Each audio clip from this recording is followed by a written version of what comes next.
It's Bubble. Bubble is going to be the antagonist.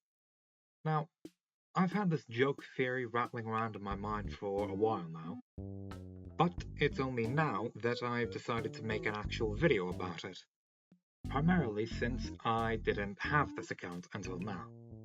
And since the next episode of The Amazing Digital Circus is on the horizon, I thought that now would be a good time to present a theory which nobody else has thought of before.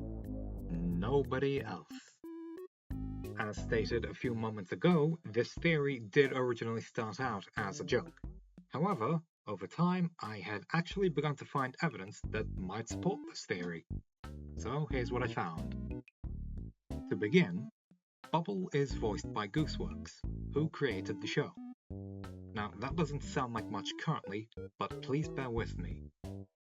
Gooseworks has stated that Digital Circus is based off of I Have No Mouth and I Must Scream, and in various adaptations of the story, Am, the antagonist, is voiced by Harlan Ellison, the story's creator. Which means that the show's creator voices a character in a show inspired by a story where the creator voices the villain. Now, that could simply be written off as a coincidence, and for a while it was the only piece of evidence I had for this theory, but I have more. In the story of I Have No Mouth and I Must Scream, there were multiple AIs that became part of the main AI, that being Am.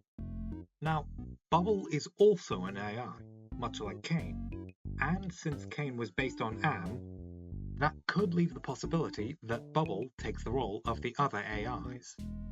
Especially if you consider how in episode 4 it is shown that there is a connection between the two of them.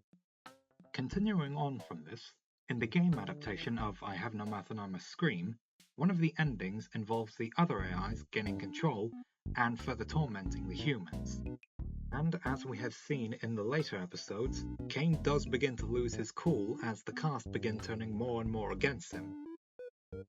So perhaps, in the end, Bubble will take control of the circus and bring absolute chaos, which puts everyone at risk. Now, this theory might sound absurd to you, and it does to me too. As stated before, this is a joke theory and I've had it since the pilot.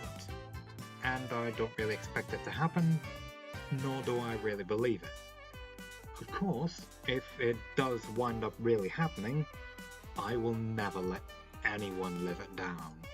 But until then though, I cannot wait for the scene where Bubble reveals their villainous nature and gives Am's hate monologue from the original story.